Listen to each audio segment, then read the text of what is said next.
ನನ್ನ ಹೆಸರು ರಾಹುಲ್. ನನಗೆ ಇಬ್ಬರು ಅಕ್ಕಂದಿರು. ದೊಡ್ಡಕ್ಕ ಮದುವೆ ವಯಸ್ಸಿಗೆ ಬಂದಿದ್ದಾಳೆ. ಆದರೆ ಅವಳು ಆದರ್ಶವಂತೆ. ಅವಳಿಗೆ ವರದಕ್ಷಿಣೆ ಕೊಡಬಾರದು. ಆದರೆ ಬರುವ ಗಂಡುಗಳೆಲ್ಲ ವರದಕ್ಷಿಣೆಯನ್ನು ಕೇಳ್ತಾರೆ. ಅವಳ ಆದರ್ಶ ಮನೆಯಲ್ಲಿ ಅಪ್ಪ ಅಮ್ಮನಿಗೆ ಇಷ್ಟ ಆಗಲ್ಲ. ಅದಕ್ಕೆ ದಿನ ಬೆಳಗಾದರೆ ಕುರುಕ್ಷೇತ್ರ ಮನೆಯಲ್ಲಿ. ಅಕ್ಕ ಕೋಪ ಮಾಡಿಕೊಂಡು ಬೇರೆ ಊರಿಗೆ ಹೋಗಿ ಕೆಲಸಕ್ಕೆ ಸೇರಿದ್ಲು. ಮನೆಯಲ್ಲಿದ್ದರೆ ನೀವೆಲ್ಲ ಮದುವೆ ಆಗು ಅಂತ ಕಾಟ ಕೊಡ್ತೀರಾ. ನನಗೆ ಇವಾಗಲೇ ಮದುವೆ ಬೇಡ. ನಾನು ಒಂದಿಷ್ಟು ದಿನ ಕೆಲಸವನ್ನು ಮಾಡಿ ದುಡಿಬೇಕು. ನಿಮ್ಮನ್ನು ಚೆನ್ನಾಗಿ ನೋಡಿಕೊಳ್ಳಬೇಕು. ಆಮೇಲೆ ಮದುವೆ ಆಗ್ತೀನಿ ಅಂತ ಅಂದ್ಲು. ಅಪ್ಪ ಮನೆಗೆ ಇದು ಕಷ್ಟ ಇಲ್ಲ, ಆದರೆ ಅವಳಿಗೂ ಬದಲಾವಣೆ ಸಿಗುತ್ತೆ ಅಂತ ಮನಸ್ಸು ಬದಲಾಗಬಹುದು. ಅವಳು ಒಂದು IT ಕಂಪನಿಯಲ್ಲಿ ಸೇರುತ್ತಾಳೆ. ತಿಂಗಳಿಗೆ 50,000 ಸಂಬಳ. ಅವಳೇನು ಜಾಸ್ತಿ ಖರ್ಚು ಮಾಡಲ್ಲ. ಸಿಂಪಲ್ ಹುಡುಗಿ. ಅವಳಿಗೆ ಎಷ್ಟು ಬೇಕೋ ಅಷ್ಟನ್ನು ಇಟ್ಟುಕೊಂಡು ಮಿಕ್ಕದ್ದು ಮನೆಗೆ ಕಳಿಸುತ್ತಾಳೆ. ನನಗೆ ನನ್ನ ಅಕ್ಕ ಅಂದರೆ ತುಂಬ ಇಷ್ಟ. ಯಾಕಂದರೆ ಅವಳು ನಮಗೆ ದೊಡ್ಡಕ್ಕ, ತಾಯಿ ಥರ.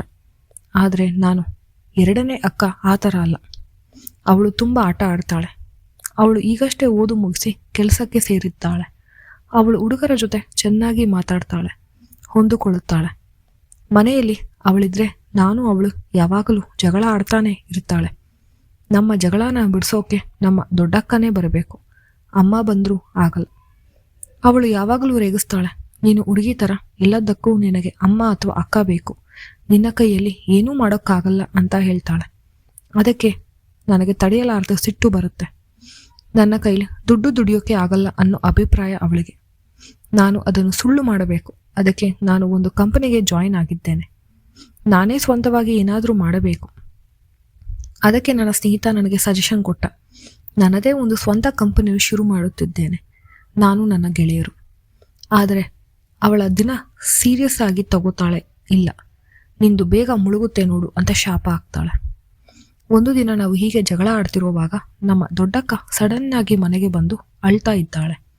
ಇದೇನೋ ಅವಳು ಮನೆಗೆ ಬರ್ತೀನಿ ಅಂತ ಹೇಳಿಲ್ಲ, ಅದು ಅಳುತ್ತಾ ಬಂದಿದ್ದಾಳೆ ಅಂತ ಎಲ್ಲರಿಗೂ ಗಾಬರಿ ಆಯಿತು. ಆದರೆ ಪುಣ್ಯಕ್ಕೆ ಅಪ್ಪ ಅಮ್ಮ ಮನೆಯಲ್ಲಿ ಇರಲಿಲ್ಲ. ಅದಕ್ಕೆ ಅಕ್ಕ ಏನಾಯಿತು ಅಂತ ಕೇಳಿದ್ರೆ ಅವಳೇನೂ ಹೇಳ್ತಾ ಇಲ್ಲ. ಬಿಕ್ಕಿ ಬಿಕ್ಕಿ ಅಳ್ತಾ ಇದ್ದಾಳೆ. ಅವಳನ್ನು ನೋಡಿ ಆ ಥರ ನನಗೆ ಕರಳು ಕಿತ್ತಿ ಬಂತು. ಸ್ವಲ್ಪ ಹೊತ್ತು ಆದ ಮೇಲೆ ರಾತ್ರಿ ಅವಳನ್ನು ಕೂರಿಸಿಕೊಂಡು ನಾನು ಅಕ್ಕ ಕೇಳಿದ್ವಿ. ಅವಳು ಮೊದಲು ಹೇಳಲಿಲ್ಲ, ಆದರೆ ನಂತರ ಹೇಳಿದ್ಲು. ಅವಳು ಯಾರನ್ನೂ ಇಷ್ಟಪಟ್ಟಿದ್ಲಂತೆ. ಆದರೆ ಆ ಹುಡುಗ ಇವಾಗ ಮದುವೆ ಆಗಲ್ಲ, ನೀನು ನನಗೆ ಸರಿ ಹೋಗಲ್ಲ ಅಂತ ನೆಪ ಹೇಳ್ತಿದ್ದಾನೆ. ಇವಳು ಫೋನ್ ಮಾಡಿದ್ರೆ ಫೋನ್ ರಿಸೀವ್ ಮಾಡ್ತಾ ಇಲ್ಲ.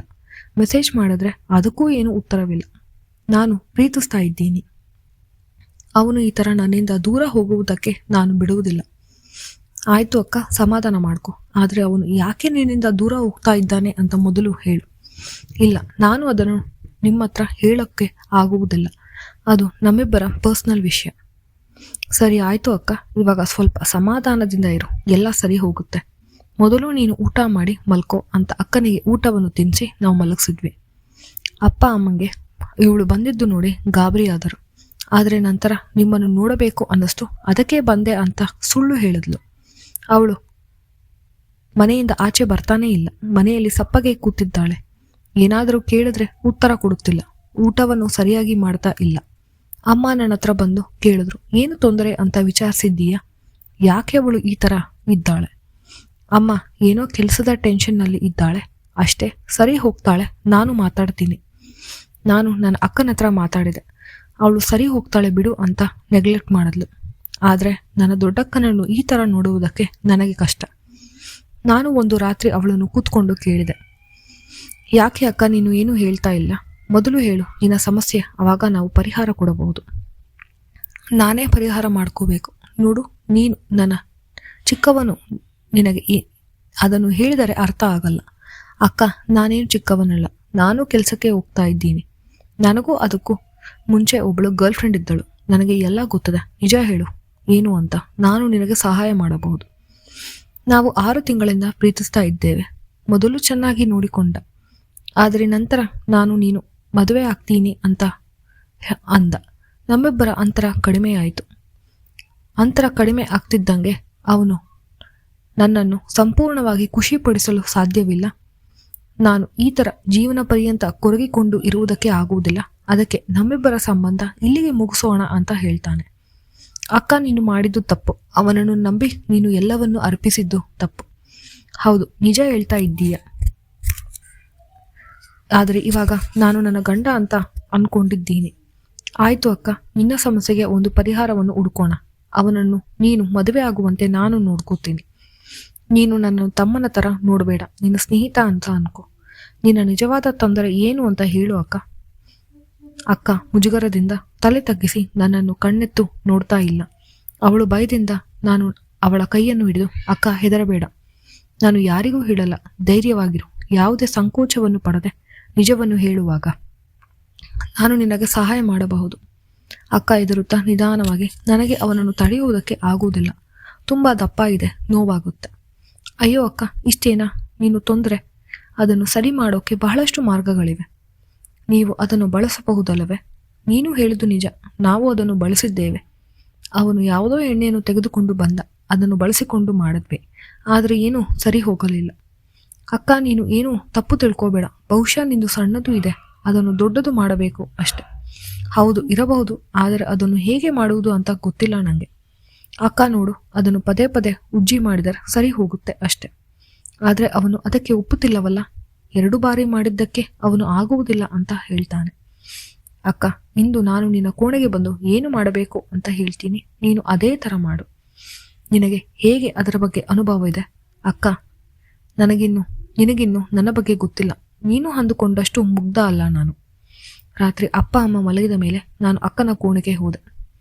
ಮನೆಯಲ್ಲಿ ಎಲ್ಲರೂ ಮಲಗಿದ್ದಾರೆ. ಅಕ್ಕ, ನಾನು ನನ್ನ ಕೈ ಇಟ್ಟು ಪರೀಕ್ಷಿಸಬೇಕು. ನೀನು ನನ್ನನ್ನು ಡಾಕ್ಟರ್ ಅಂತ ತಿಳ್ಕೊ. ಡಾಕ್ಟರ್ ಹತ್ರ ನೀನು ಹೇಗೆ ಇರುತ್ತೀಯೋ ಅದೇ ಥರ ನೀನು ಇರಬಹುದು. ಅಕ್ಕ ಮೊದಲು ಒಪ್ಪಲಿಲ್ಲ, ಆದರೆ ನಂತರ ಅವಳಿಗೂ ಬೇರೆ ದಾರಿ ಕಾಣದೆ ಒಪ್ಪಿದಳು. ರೂಮಿನ ಲೈಟನ್ನು ಕಡಿಮೆ ಮಾಡಿದಳು. ನಾನು ಕೈಯಿಟ್ಟು ಪರೀಕ್ಷಿಸಿದೆ. ನನಗೂ ಯಾಕೋ ಸಣ್ಣದು ಅಂತ ಅನ್ನಿಸ್ತು. ಅಕ್ಕ ನೀನು ಹೇಳಿದ್ದು ನಿಜ, ಯಾಕೋ ಸ್ವಲ್ಪ ಸಣ್ಣದಿದೆ ಅಂತ ನನಗೂ ಅನಿಸುತ್ತೆ. ಮತ್ತೆ ಹೇಗೆ ದೊಡ್ಡದು ಮಾಡುವುದು? ಅದು ತುಂಬ ಸುಲಭ ಅಕ್ಕ. ಒಂದು ಬಾಳೆಹಣ್ಣನ್ನು ದಿನ ನುಗ್ಗಿಸಿದರೆ ಅದು ಸರಿ ಹೋಗುತ್ತೆ. ಅಕ್ಕ ತನ್ನ ಮುಖವನ್ನು ಕೈಯಿಂದ ಮುಚ್ಚಿಕೊಂಡಿದ್ದಾಳೆ. ನಾನು ಮೊದಲ ಬಾರಿಗೆ ಅಕ್ಕನನ್ನು ಈ ಸ್ಥಿತಿಯಲ್ಲಿ ನೋಡಿದ್ದು.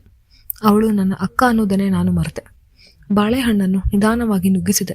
ಅವಳು ಸಾಕು ನಿಲ್ಲಿಸು. ಅಕ್ಕ, 1 ನಿಮಿಷ ನೀನು ನಾನು ತಮ್ಮ ಅಂತ ಮರೆತು ನಿನ್ನ ಗಂಟ ಅಂತ ಅನ್ಕೋ.